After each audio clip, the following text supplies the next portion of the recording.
Osteoporosis is characterized by abnormal bone loss predisposing to fractures.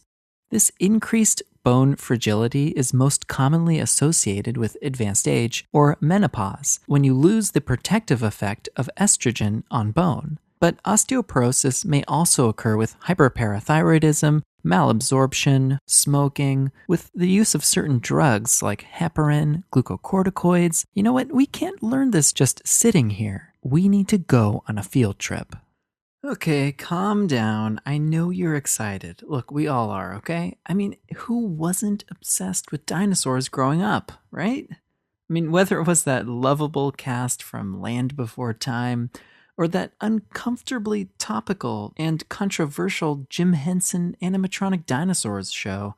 And who can forget Whoopi Goldberg's Oscar-worthy performance in Theodore Rex? Keep in mind, though, that we're not just here to have fun, okay? This is going to be educational and culture-y. First, let's focus on that chalkboard in the back. A broken bone-shaped piece of chalk sits in the tray, so the teacher pulls out a fresh new piece of calcium chalk. It's our recurring sketchy symbol for increased bone mineral density and treatment of osteoporosis. The drugs featured in this sketch can be used during the management of osteoporosis because they block bone resorption, the process by which calcium and phosphate are taken out of the bone and put into the serum. These agents, therefore, cause a transient increase in bone mineral density as some bone formation continues. This increase is modest, however, because bone formation also decreases after a while, and you kind of just reach a stable bone mineral density plateau. So just think of preventing bone loss, not necessarily promoting new bone formation. See these osteobuilders over here who are completing the installation of the Diplodocus skeleton? They represent osteoblasts, the cells responsible for building bone. Again, the agents we're about to cover don't really deal with osteoblasts and bone formation, so try not to disturb these osteobuilders during the tour, okay? Just don't touch anything. Check out the next video on parathyroid hormone and vitamin D for more info on agents that actually stimulate osteoblasts to promote new bone growth. For now, let's focus our attention on osteoclasts, the cells responsible for bone resorption. Osteoclasts are represented by the class, who are getting a little too hands-on with the fossils and have started dismantling the skeleton. As the video progresses, we'll illustrate how each agent inhibits these osteoclast classmates in order to prevent bone resorption. Our first agents are the bisphosphonates, such as alendronate and zolendronate. This dronate suffix is represented by the word donate, written on the Save the T-Rex Fund donation box. The bisphosphonates are the preferred initial treatment for osteoporosis due to their cost, efficacy, and long-term safety. Bisphosphonates have a chemical structure similar to pyrophosphate, which looks kind of like two phosphate groups bonded together. So we've added two P coins sitting next to each other inside this donation box, reminiscent of that pyrophosphate structure. Here's how bisphosphonates work. First, they attach to hydroxyapatite on bony surfaces, preferentially binding to areas of increased bone turnover. Let the T-Rex's theoretically large appetite, as evidenced by his massively pointy teeth, remind you of binding to hydroxyapatite. What the? One of those punk classmates is reaching in the donation box, going for those P coins. I mean, come on, Brayden, you're better than that. And now his arm is stuck. Osteoclasts that try to latch onto bone and dissolve it instead bind to the bisphosphonate. Once bound to bisphosphonate, they are unable to adhere to more bony surfaces to continue bone resorption. Bisphosphonates also decrease osteoclast activity in other ways. See this angry mom here, grabbing one of the pyrophosphate coin snatchers and dragging her outside. Notice too that she's preventing any more kids from entering the museum. Think of the classmates waiting in the entrance line as osteoclast precursors. So the halting mom represents the ability of bisphosphonates to decrease the development and recruitment of osteoclast precursor cells. These agents also induce osteoclast apoptosis. as personified by the pyrophosphate pilfering pupils, Apatosaurus balloon popping on those pointy teeth. That was an absurd amount of P's, I know, but that was an absurd amount of inhibition of osteoclast activity that we just witnessed. The net result? Decreased bone loss and a stable or even increased bone mineral density as bone building continues, and you've got a reduced risk of fractures. Sounds great for osteoporosis management, right? But their ability to keep calcium in the bone and out of the serum also comes in handy when treating hypercalcemia. Hypercalcemia causes central nervous system depression, including coma, and is potentially lethal. It is commonly caused by hyperparathyroidism or hypercalcemia of malignancy, two states of increased bone resorption. When you're at a museum, you know what's worse than theft? Bringing in prohibited outside food, of course. Notice that our osteoclast classmate is holding up our recurring sketchy symbol for hypercalcemia, an elevated cup of calcium ice cream. IV bisphosphonates such as zoledronate or pamidronate treat this hypercalcemia by inhibiting osteoclast-mediated bone resorption, thereby inhibiting calcium release from bone. So as the osteoclast classmate is ejected from the museum, so is all that hypercalcemia she brought with her. Hypercalcemia of malignancy is one of the most common causes of severe hypercalcemia, requiring acute treatment. Because IV bisphosphonates play such an important role in treatment, underneath our angry mother, we've installed a massive calcified fossil display with little metastatic crab fossils inside, degrading the bone. Now, what's this fine specimen over here? Homo pagets? Never heard of this one. If you ask me, it looks like someone just was really fishing for that Nobel Prize and just kind of disorganized a Homo sapien skeleton, trying to pass it off as a new species. Anyways, let these disorganized bones remind you of the disorganized bone formation of Paget disease. The cause of Paget disease is still unclear, but the disorder is characterized by uncontrolled osteoclast resorption of bone with a secondary increase in poorly organized bone formation. Bisphosphonate therapy inhibits those osteoclasts mediating the high bone turnover, which helps with bone pain and prevents progressive skeletal deformity. Upper GI side effects are most common with oral bisphosphonate therapy and can include acid reflux, esophagitis, and even esophageal ulcers. This corrosive esophagitis is symbolized by this rusty, corroded support beam, holding up the diplodocus's mighty neck vertebrae. Side effects can be avoided by taking the drugs with plenty of water and remaining upright for 30 minutes. Patients intolerant to the GI side effects can take bisphosphonates by IV route instead. This allows for larger, less frequent doses, possibly even once a year. Another side effect of bisphosphonate therapy is osteonecrosis of the jaw, as symbolized by the crumbling jaw falling from the diplodocus skull. This side effect is very rare and most likely with IV administration. The last side effect to mention is hypocalcemia. Remember that when you inhibit osteoclasts, you also inhibit their ability to send all that calcium into the serum. So let this falling cup of calcium ice cream remind you of the transient hypocalcemia caused by bisphosphonates, more likely with IV administration. Osteoporosis is also a common issue facing postmenopausal women. Decreased estrogen levels are associated with rapid bone loss due to increased bone resorption. Estrogen therapy can prevent the accelerated bone loss during the immediate postmenopausal period and prevent progression to osteoporosis. Let the female symbol underneath this Neanderthal model at the museum entrance remind you of the role of estrogen therapy in the treatment of postmenopausal osteoporosis. Estrogen receptors are found throughout bone, including on cells of the osteoclastic lineage.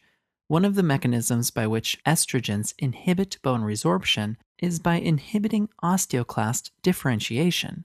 Hence, our female Neanderthal guards the entrance where our osteoclast classmate precursors wait to get inside. Now remember, estrogen receptors are found in other tissues as well, and long-term use of estrogen has fallen out of favor due to concerning adverse effects, including an increased risk of breast cancer and the persistence of menstrual bleeding.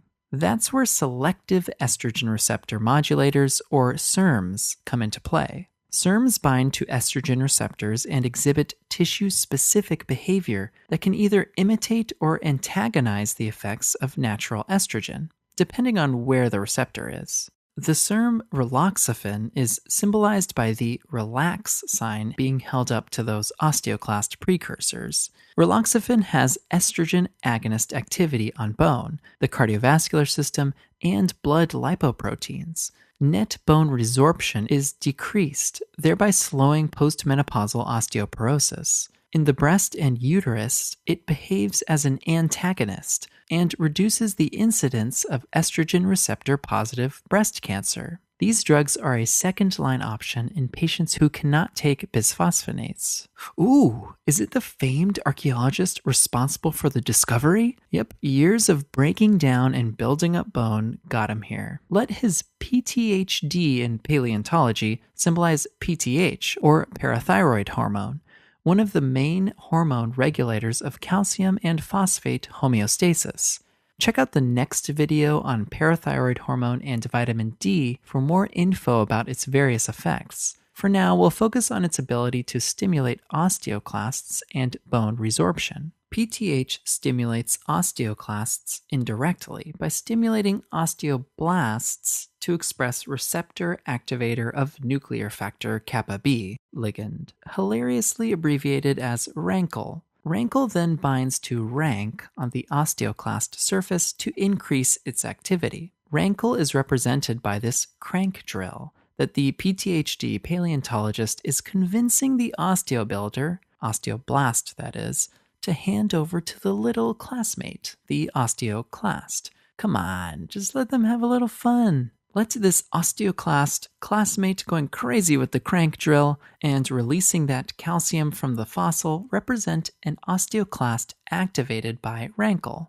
Uh-oh, here comes the dinosaur mascot guy to ruin the fun. This likely underpaid dinosaur suit man represents Denosumab, a human monoclonal antibody against RANKL. Fittingly, he grabs that crank drill, preventing the activation of the osteoclast classmate. Also notice he has little antibody-shaped spikes to remind you that Denosumab is a monoclonal antibody. It turns out that Denosumab is at least as effective as bisphosphonates for inhibiting bone resorption. It's most commonly used for treatment of postmenopausal osteoporosis. Alright, the last therapy I'll introduce on this tour is calcitonin, which also treats osteoporosis by decreasing bone resorption. Calcitonin is represented here by the museum curator, who's here to put an end to the destruction of his prized fossil collection. Calcitonin is a peptide hormone secreted by parafollicular cells of the thyroid, with the principal effect of lowering serum calcium and phosphate by its actions in the bone and kidney. Remember, calcitonin tones down your calcium, and likewise our curator points at the ground, motioning to the kids to tone it down. Calcitonin binds to osteoclasts and inhibits osteoclastic bone resorption. Hence, the curator grabs the destructive osteoclast classmate to prevent him from dismantling any more fossils. Ooh, right in the flank. Let this prohibited calcium ice cream pouring down his side remind you of calcitonin's ability to reduce calcium reabsorption by the kidney, promoting its excretion. Now, we have placed our calcitonin curator next to the donation box because calcitonin is used for many of the same indications as the bisphosphonates. Calcitonin's ability to inhibit bone resorption by osteoclasts has been proven useful in the management of osteoporosis, but it is not as effective as bisphosphonates and a few other agents, so it's not first line. The ability of calcitonin to tone down that serum calcium by preventing bone resorption and promoting calcium excretion makes it useful in the acute treatment of severe hypercalcemia. Notice again that massive calcified fossil with the small crab-shaped metastatic fossils representing hypercalcemia of malignancy. a common cause of severe hypercalcemia.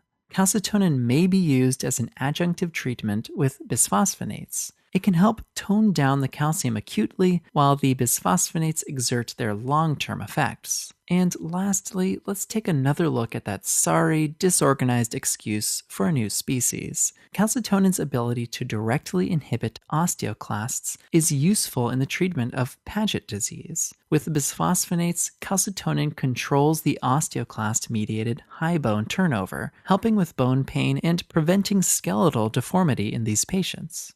As you can imagine, the decreased bone resorption and increased calcium excretion seen with calcitonin therapy may cause hypocalcemia. This side effect is once again portrayed by our falling cup of calcium ice cream.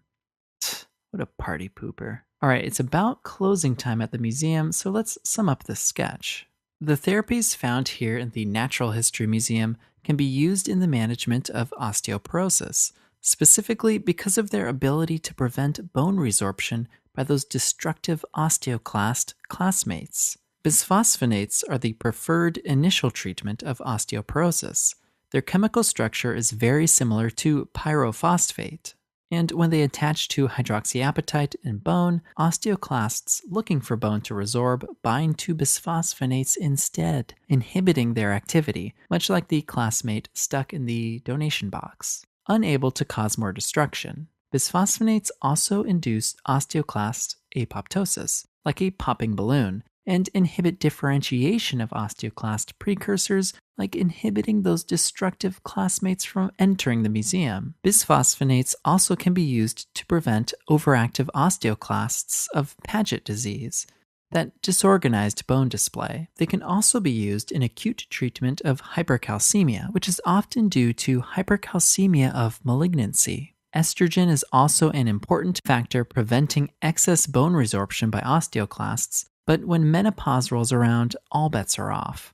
Estrogen therapy isn't recommended to prevent postmenopausal osteoporosis, since it turns out that breast and uterine tissues like estrogen too. Let's use a SERM instead, like Raloxifene, that acts as an estrogen agonist in bone, but as an antagonist in breast and uterine tissue. Denosumab, the dinosuit man, is probably as effective as bisphosphonates in treating osteoporosis. He's a monoclonal antibody that grabs onto that rankle crank drill reluctantly released by osteoblasts to activate that destructive osteoclast class.